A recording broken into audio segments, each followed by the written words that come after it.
Nung nakita nyo, nagustuhan nyo ba? May picture ako dito na swamp yun, puno ng tubig. Pero in spite of that, binili ho ninyo yun. Alam mo ba yung lupang yun, binabaha? After a while, itong lupang ito, binenta ninyo kay Mayor Tumang. 2,950 po. Ang laki pala ng kita. Binili mo ng 300 pesos, tapos binili ng munisipyo ng 2,900 pesos. Magkakilala na kayo ni Mayor Tumang ng 2017. After 2 years na magkaibigan na kayo ni Mayor Tumang, tsaka mo lang binili yung lupa. Hindi po kaya na si Mayor Tumang ang nag-utos sa iyo? Hindi po kaya na nagkahatian kayo rito? You were one of the 4 persons that were subpoenaed because you were not attending the hearings, yung 3 hearing na ginawa po natin. Pero maraming salamat po, andito na po kayo. How do you pronounce your name? AD o ID o AD Yang? AD po. AD yan po. AD Yang. Mr. Yang, saan po kayo nakatira ngayon? Sa Mexico po. Sa Mexico Mexico. po. So matagal na ho talaga kayo. Taga Mexico talaga kayo. Opo, lumipat ako po. Matagal na kayong magkakilala ni Mayor Tumang din? Since noong 2017 po. 2017. Ano ang citizenship ninyo? Pilipino po. Filipino citizen ka na. Mr. Yang, nung July 11, 2022, bumili ka ng dalawang lupa, no? Dalawang Opo. section na lupa. Isang 4,646 square meters under TCT number 042-2019021-768. Ang laki po nito is 30,638 square meters. Sa kabuong halagang 10,585,200 kina Antonio Rivera, Mexico. Tama po ba? Tama po. Anong binayad nyo? Cash or check? Cash po. Paano mo nakilala yung si Mr. Antonio Rivera? Actually po, pinahanap ako ng property dun sa area po. So, meron naman pakilala po sa akin ng itong Datones po. Let me clarify, Mr. Chair, Mr. Yang. Ang sabi nyo, pinahanap po kayo o may hinanap kayo? May na-offer po sa akin. Actually po, meron kami mga So yun nga, may nagpahanap po sa inyo. hindi po, ako po papahanap po. Pero ang sinabi ho ninyo kanina, pinahanap kayo Hindi ng lupa. Ako po Ikaw ang naghanap. Yes po. Ngayon, bakit nagustuhan mo yung bilhin yung lupang yun? Kasi po, meron na alam ko po na meron bypass road na bubuksan po doon. Tinignan nyo ba yung lupa bago nyo binili? Opo. Nung nakita nyo, nagustuhan nyo ba? Opo. Alam nyo ho bang may picture ako dito na swamp yun, puno ng tubig? Yung lugar na yun. Hindi no nasan ba yung litrato? Merong litrato showing that the land is not developed yet, puno ng talahib, puno ng tubig, and I would not understand why you would buy it, no? Pero in spite of that, binili ho ninyo yun. Opo. Because po, meron naman po na bypass road, i-open doon. Ngayon, sa parehong buwan ng July 2022, meron ka ulit binili na lupa kay Agapito Bundok naman. Opo. Sa Barangay San Antonio, na may sukat na 5,373 square meters. Sa kabuong halagang 1,611,900 pesos. Hindi po ba? Opo. So, kung ikukumputin po natin, lumalabas lang ho ng 300 pesos per square meter. Opo. Opo, yun. Binayaran nyo ng buo si Agapito Bundok. Opo. Yun, yung lugar na yun, ba't naman nagustuhan mong bilhin yun? Kasi po, ito po, nasa gitna po yung kay Libela. Alam mo ba yung lupang yun, binabaha, kagaya rin nung binili mo nung yung isang lupa, binabaha, walang development sa isang lugar. Nakakapagtaka lang, if I am a developer, I would look for an area which is suitable for realty development. I would not buy a land na nakita kong wala naman tao, puro talahe, puro binabaha yung lugar. So, kusang loob mo lang ito binili. Walang nag-utos sa'yo na bilhin yan. Wala po, ako po. Marami na ba kayong biniling lupa sa Mexico, Mr. Yang? Sa personal ko po, ito po. And then, after a while, itong lupang ito, binenta ninyo kay Mayor Tumang. Ganun po ba? Hindi po sa munisipyo po. Sa munisipyo nyo binenta. Ngayon, magkano na kasi yung isa, yung binili mo kay Bondok, sabi mo nga, it is on record na 300 pesos lang. Ngayon, magkano naman binili sa'yo ng munisipyo yung lupang yun? 2,950 po. Ang laki pala ng kita. Binili mo ng 300 pesos, tapos binili ng munisipyo ng 2,900 pesos. I think it's 2,700, not 2,900. Baka nagkamali ka, nakalimutan mo lang. Binili ho ng 2,700 per square yung lupa. Saan ba yung binili? Yung kay Rivera o yung kay Agapito Pondok? Actually po, na subdivide na Manibago po. Pareho. Yeah. So yung kay Rivera, binenta mo ng 2,700, yung kay Bondok, binenta mo rin ng 2,700. Hindi po. Ang kasunduhan naman 2,950 po. Yung isa 2,950. Binili mo yung lupa July 2022. Kailan binili ng munisipyo yung mga lupa? Actually po, Your Honor, ikukulik ko po. Itong property po, nabili ko po siya nasa 2019 pa po. So, 2019 pa. Okay. Yes, opo. Kailan mo naman binenta dun sa kanila? Alam ko po sa May, April, something. Di bali na. Kung wala, Yes, it po. doesn't matter. The time frame does not matter. Paano nyo nalaman? Kasi bumili ka ng lupa, no? Kahit na alam mong walang pag-asa. Paano mo nalaman na ang Municipality of Mexico ay naghanap ng lupa? Yun na po, hindi ko po alam po. Pero itong property na ipipili ko po, meron po ako na develop doon. Sana ipa-develop ko. Dahil ito, nung bago na i-purchasing ko siya, meron naman na bypass lot po. Actually, paluluktong po doon ng Jasa lot. Yun yung naalam ko po. So, I mean, tama po, nakita niyo po, puro gubat at baha. So that's why nakukuha ko siya po ng mababang presyo po that time. So sinong lumapit sa inyo, Mr. Chair, sinong lumapit sa inyo na interesado silang bilhin? Was it Mayor Tumang, emisary niya, tao niya? Sinong lumapit sa inyo? Meron po sila padala sa amin ng letter. Nagpadala sila ng letter. Yes, opo. And then, pagtapos ng pagdala ng letter, nag-meet na kayo ni Mayor Tumang. Hindi pa po din. Nasagot kami ng letter. So, after that, kailan na kayo nagkakilala ni Mayor Tumang? Since 2017 pa po.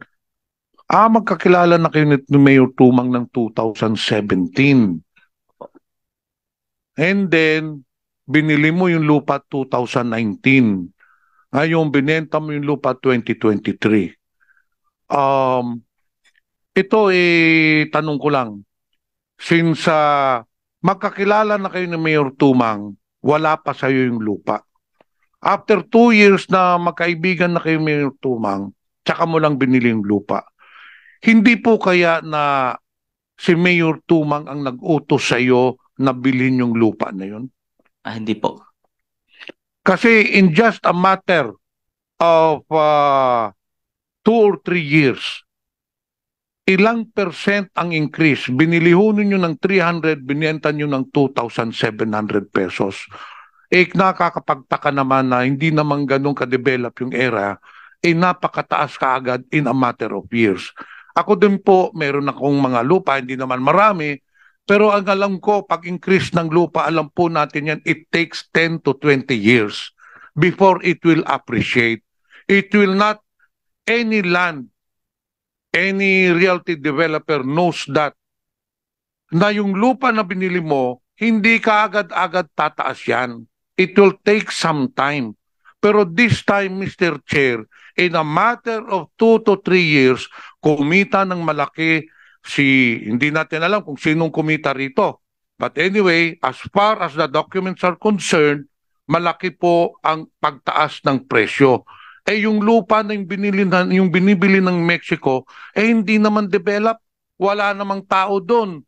Wala namang lugar. Binabaha. So something is really fishy going on with regards to this purchase. Hindi natin mawawala sa isipan natin kung sino talaga ang kumita dito. At saka nakakapagtaka din na 2 years after nang nagkakilala kayo ni Mayor Tumang, tsaka nyo binili yung lupa.